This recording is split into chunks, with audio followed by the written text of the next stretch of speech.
daawwattoota qophii soon hambaadaa arraantan immoo gullallee keessatti argamneeti jira. Gullallee keessa maaltu jira yoo jettanii kan gaafattan taate gullalleen waa hedduudhaan beekamti. Waa'ee gullallee sirboonni garaagaraa sirbameefiiti jira. Gullallummaantu maal qabdi gullallee kana keessa maaltu jira? Gullallee kanarraa hoo hafteen hafte yookiin immoo qacceen gullallee kana akka hafteen ni jira. Eessa jiran? Eenyu faadha? Maalirra jiranii haja'u iyyaafachuudhaa barbaanne. Ani niin iyyaafadhaa isin na wajjin turaa isin hin jettu Allalisee Salamoon kottu.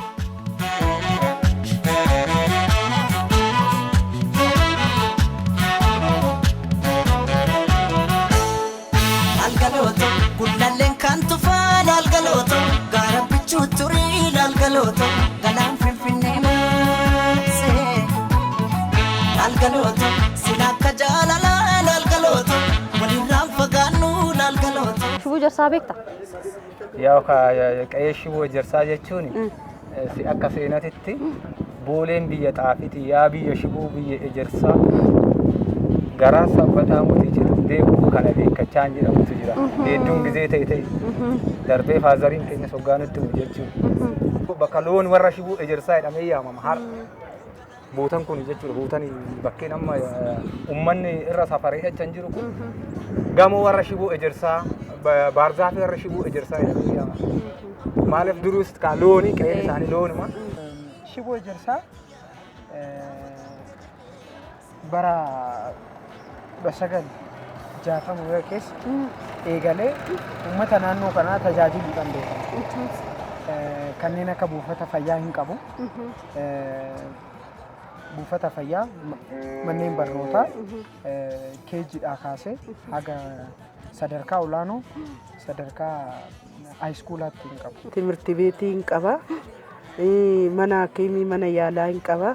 Baqqalaa Iyyaan jedhamu. Mana timirti beetirree guddaa qabanii horiirreen horsiisanii indaanqorreen horsiisanii mana wofcorreen qaban gibbii keechaa kana kanan beeku. Maatii shiboo ejersaa kan jedhamu kana haftee warra gullalleetii jedhaman isaan beektu isaan. Isaan haftii warra gullalleetii hunda akkafanii biyya muluu akkafanii akka beeksisa tokkootti biyya bulchanii hunda akkafanii jiraatu. Dagana biyya ammoo hundaa walitti yaamanii ijoollee hiyyeessaatis ijoollee warra beeksisa hin qabneetis hin guddisu. Kana beeknaan yookaan isaanis nu guddisan immoo amma daa'uranitti nu guddisan jabaadhaa hojjedhaa jedhanii nu kakaasu. Algaloto gullalleen kan tufaan algaloto gaara bichuu turii algaloto galaan finfinnee maasee algaloto silakka jaalalaan algaloto walirraan fagaannu algaloto jalaan nu fageesse. Qaccee yookiin hortee gullallee qe'ee warra shiboo ejersaa iyyaafachuudhaan dhufneeti jira. Ani qe'ee isaanii gaheetiin jira isin na wajjin kottaa.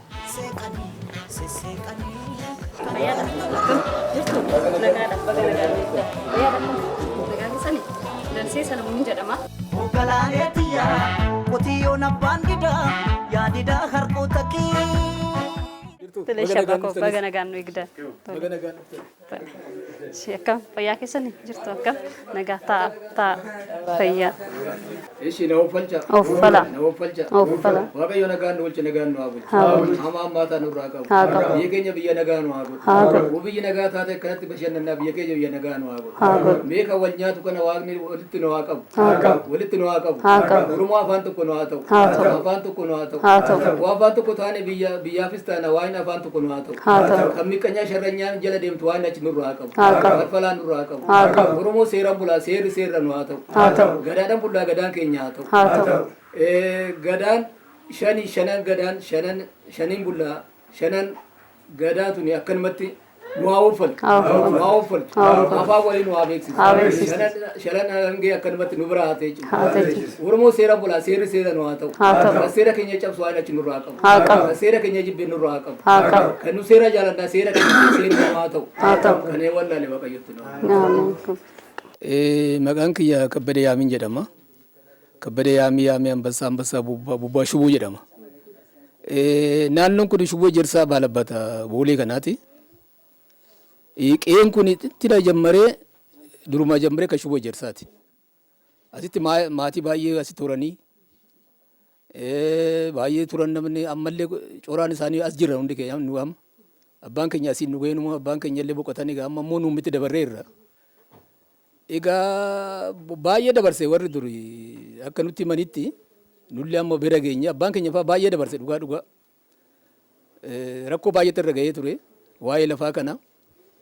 Waa'ee lafa kana namni lafa kana barbaadu baay'ee ture kana nama biraati baay'ee nu jedhanii abbaan keenyatti illee hidhamee horii qotiyoo wajjiniin muufara qambara wajjiniin hidhamee lafa kana irrumatti wanni jedhaniitu giddumaan nu biraan gaane irrumatti illee hidhamanii dabaddabamanii waan baay'een irra gahee asuma ciisanii ambiraatiin lafa gizima dargiitillee goojjoo takka jira goojjoo san irratti diiganitti asii fuudhanii deemaniin asuma ciisetti asumatti hafee oduu asiin deemin safara jedhasan oduu achitti hin galin asumatti ciisetti asumatti gizeen darbee asumatti nus deebinee amma ammaatti kun shuba jirsaa jirra amma ammaatti. Shuba jirsaa ijoollee meeqa qaba?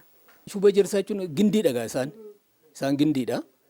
Misaalee yaamii ambassaa bobbaa shubuuti. Asii gullallee kan jedhamu asii hiikkadhaa jammaree asii magganaanyaadhaan jammaree asiin wannoo keechan ol bahee zooree antuuttuudhaan garagalee as koollee zooree gullalleen amma bakka akkatti wal gahee jira lafa kana qabatee too finfinneen illee finfinneen amma nama gullalleeti dhugaa dubbachuudha. Amma gisee ammaa kana nama biraati yaaman biyya dhugaa dubbachuudha baay'ee nama gaddisiisa. Oduu abbaan jiru oduu biyya abbaa qabdu oduu jirtu oduu abbaan hin barbaadamin bakkuma fee dhufanii keenya jedhanii irratti kun amma waan baay'ee haasaa jiru. Isinis baga dhuftanii nu gaafattanii baay'ee isin galateeffanna abbaa qabdii abbaati tanan hin barbaadna abbaadha. Shuboo jirsaa jechuun asii dheeraadha shuboodhu eekkaa gaara jala jira lafti keenya akka dur jedhanii nutti himanitti beeta mangistiin ka warra tufaamunaa waggaa ta'u finfinneen keenya ture warra shuboo jirsaati. Laga haar kan jedhan isaan gadi egaa akka dhageenyutti warra daadhii bultum kan jedhan baalabbaan hin jiru. Asiin bulbula kanaan bu'ee saaris keecha garagalee warra daadhii bultum baalabbaatinna ta'an qabu. Warri shubuu asii jammarree amma beeta mangistii Uraayiliin kun bakka hin aroopinaa irratti bu'uun keenya. Ammalleen ijoollee warra shuboo jirsaa warra tulluu guddataa warra guddataa warra bobbaa shuboo jedhan warri tulluu guddataa sun amma haxirii jala jira. Haxirii safara Aroopilaa bakka Arooppilaan itti bu'u san jala jiru. Ijoolleen isaanii ijoollee kan akka Shifarraa Tulluu kan akka Qayyoo tulluu guddataa bobbaa shuboodhu. Isaan illee achi jiru. Asiin boolee karaa ayisiitii minaamidhaan kana dimbararra warri maashiyaa jimaa warri jimaa shubuu kan jedhan ijoolleen isaanii hin jiru. Egaa qe'een isaaniitis badu bakkaayis badu qe'ee shubuu gini hin banne amma ammaatitti. Seenaa qabdii. Seenaa san mana barnootaa irratti nu ijaare Dr. Baqqaleenii mana yaalaa mana namni waggaa dhibametti fayyu nu hojjete. Nu amma kan teenyaa haasab mana yaamee ambassaa abbaa keenya. Yaamee ambassaa bobbaa shubuu ejersaadhan. Nu amma bakka mooraa waaqee shubuu ejersaa jirra. Kan fudhatamtee amma qabannee kunoo achumarra jirra amma taate san ijoollee itti timneetuma zuuraa marsinee mana barnootaa san zuuraa teenyee kunoo kabanyee jirra. Aduu masqalaa malkaa buunee waaqa kadhanneet akkuma warra duriititti warra keenyatitti akkasumatti jiraanna. Dur hoggaa jedhan finfinneen burqaa shubuutii jedhu. Horiin illeen birraa asiillee badanii fiiganii fuuffatanii dhaqanii dhuguu jedhu. Hora ture achumaan egaa katamaan ijaaramuu qabee gurguddachuu qabee makiinan baay'een jiru laga san waraabanii mana ijaaru. Laga san hoggaa waraaban harreedhaan waraabu.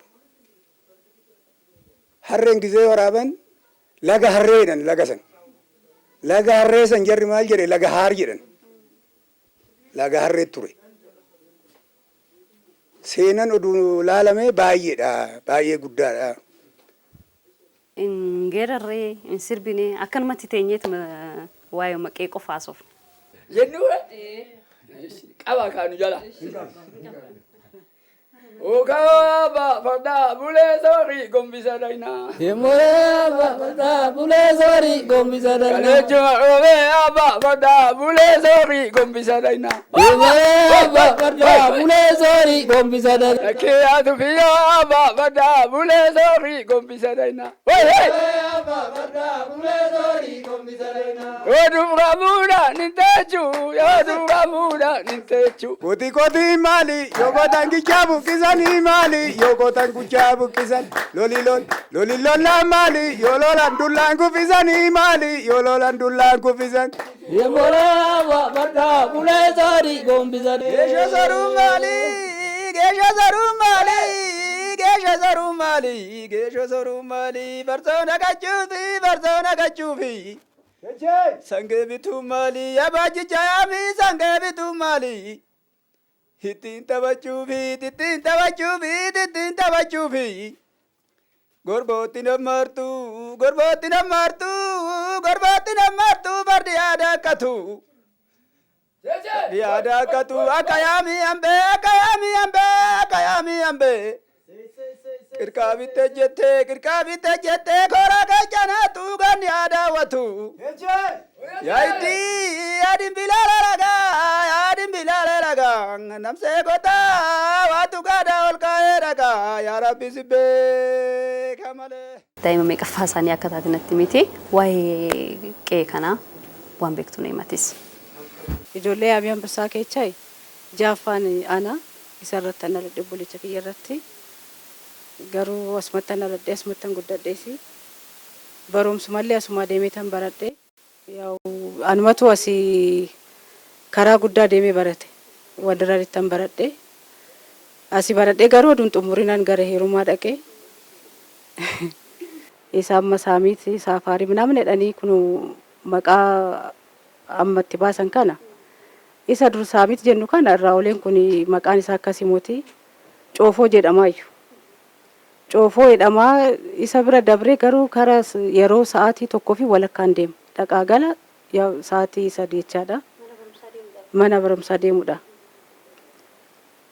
akkammaa kana mooti garuu wanni nama yaaddachuus hin jiru bosonni soo jiraate ijoolleen isin jirti kan karaa lamii kana dhuftu obboleechi kiyya tokko sasiin jira isaan mafaa deemnee wajjumaan barannee galla achi galan immoo bishaan waraabbiin hin jira hojii manaa hin jira waa meeqa jira garuu seenaa hoo kaasan baay'eedha abbaan koo garuu nama cimaadha tokkoon keenya akka gadi jennee waan keenya gadhiisnu nun gorsu lafti teenyaadha lafti koo lafee kooti lafti koo lafee kooti anarraan dabre immoo lafti lafee keechanii seenaa keechanii gatina oromummaa keechanii hin qaanayina waan nama wanda qabaatasan namaan adda fudhadhaati nyaadha kobaan nyaatina garuu baay'ee nu gorsa rabbiifu waaqa galannaa ga'u kan gorsa isaa sanis gadi gateen jiru hundi keenya garuu seeraan guddanne wal kabajna wal sodaanna wal dhageeffanna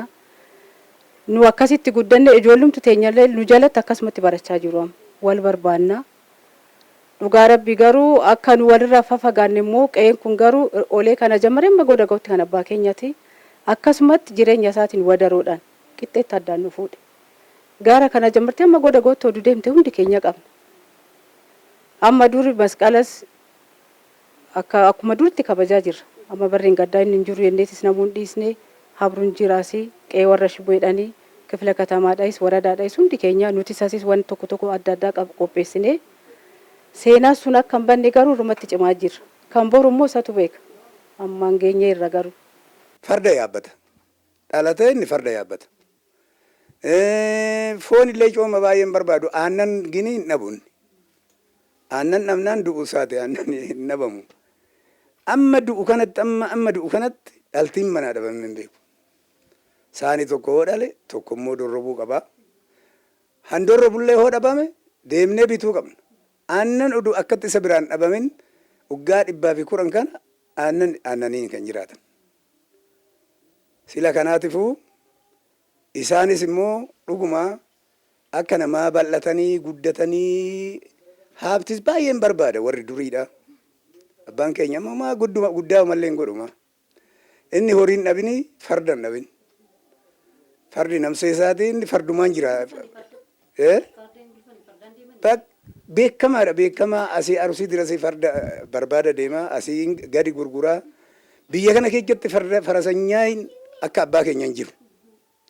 Abbaan keenya oduu haadha teenya fuudhin farda yaabbatu burqaa jedhu burqaa shoolaa jedhu atamma ugaasitti mee burqaa shoolaa sun eechasitti fakkaate wandiraad timirti beeti maannoo zarfa shawaal maganaanya dhiifama zarfa shawaalitti farda kaachisu karaa fe'aat garaajii kun miidha sun fardatti gulufu akkitti oduu farda gulufanuu abbaan keenya faradoo walitti buusanii galaanoo gammachuu jedhanii isaa walitti buusanii abbaan keenyas galaanoo sunis faraddarraa bararanii miidarratti kufanii faradoon achumatti dhumte jarri giniin tarrafe isaan tarrafnaan amma aduun du'e san aduu faradoon dhumte san barii mucaan kun oduu ilmoota kan qabaatin nu jala akkatti du'ee mote jedhanii haadha teenya karaa aduu san ba'an. Aduu san ka'anii farda fe'ataniituma dhaqanii warra akaakayyuu keenya dhaqanii haadha teenya nuu kadhatanii abbaa haati teenya asitti heerumte. Seenan isaanii balaa fardaatiin niitidhaan fuudhuu danda'e abbaan keenya. Lafti isaaniitis guddaadha. Maqaan isaaniitis guddaadha. Biyya Shibuu Ejersaa jedhan. Finfinnee Irreechaa biyya Shibuu Ejersaatti. Garan Ayyirma Arfaan garan. Gara olaanu kanaan hiikaa abbaa duraan deebi'a hosan. Anxuxxurraan bayeetti akkasitti laga harkeechan deebi'eetti Ayyirma Arfaa dugda duuba bulbula gararraan ol garagaleetti kan Shibuu Ejersaatti. Amma abbaa biyyaan kana hedduu ta'uu kan qabu nama noowwatu hiyyachaa kaffaleetti waan qabu ofitti qabeet ofirraan darbu akkanatti noore. Akkasumatti warri sanii asiitis akkuma Shibuu sanitti noore. Amma gizee keenya kana deebi'ee wayyaaneni lafa giddiidhaan nurraa naqalte. Naqallaanis asumatti cirrifnee akkuma handaaqooyi asirraan deemne waluma keenyatti asbaarii kadhannee malkaa durii jarri kadhatus warri Shibuun kadhatus malkaa buunee kadhanneetuma biyya keenya nutti naannechi yeechadha biyyatti dhalan biyya abbaa torbaan itti dhalannee guddan bakka dhaan nun qabnu ennee waaqumatti siwonnata irra eegne hinuu heduma rakkannu heduma gaara daka jennu amma mangistii ammaa kun nu dhaqqabe amma kinoo xiqqoo wayyaatti deemna natti fakkaata. Irreecha fa'aa eessatti irreeffachaa turtan yeroo san dur? Wannoo Finfinnee irreechi keenya. Deebi'ee immoo malkaan asiin jira. Malkaa wajjin jenna. Deebi'eetu kinoo malkaa achiin immoo mashaa jimaa innis garasiin gara kutubeetiin malkaatti ba'a. Akaakileen baabileen kan itti dhalanne biyya keenya kan itti duullee maacootti duullee baqaleetti duullee namni keenya kan iyyaafate kan lukaan murametu jira lafa kanarratti. Binaan uffachaa. Uffalaa. Uffachaa. Uffalaa. Gawaani nagaan bulle nagaan nu haa oolchu. Nagaan nu haa oolchu. Nagaa goga nu haa oolchu. Sababii sababii nu haa oolchu. Murtee farda balaa dubbii nama hamaa nu haa baasu. Biqanyaan haa badu. Biqanyaan haa badu. Kunoo jarri kunii miidhagaa fi warra durii han jedhamu gaafii dhufanii isaan illee nagaa nu haa ta'an. Akkuma amma dhufan kanattis bara garee dhufanii toon akkatti nu milkeechan haa ta'u. Isin rabbi wal bira isin haa bulchu. Wal bira isin haa bulchu. Uumattuun idduudha haa badu. Biqanyaan idduu keechanii haa badu. Wajjirtan isinii haa guddatu. Facaafsattan isinii haa madu. Amma hammaataa isinirraa haa qabu. Waan abbaa keechanii waan haadha teechanii akkuma guutuu kennitan kanatti uffatii isin godhee fayyaa isinii haa kennu. Dhalli keecha fayyaa haa ta'u. Butee galchii nu haa baasu. Bitee himii nu haa baasu. Guddaan nu haa bulu. Xinnaan nu haa guddatu. Guddaa qabnuun nu haa bulchu. Biitti roobaa nagaa. Kan kuufaa gabbis. Gabbis waaqa. Hayiga daawwattoota keenya hunoo asitti qe'ee obbo Yaamitti argamne maal fakkaata akkamitti turanii qe'ee isaanii kanammoo qe'ee obbo Shibuu Ejersaa akkamitti tursiisanii haja'u isin daawwachiisneeti jirra. Gaasonaan baanteenya guyyaarraa kana fakkaatti turtii keessaniif galanni keenya guddaadha akka isin wajjin ture Allalisee Salamoonii qophiilee keenyaaf waliin turtii gaarii qabaadha.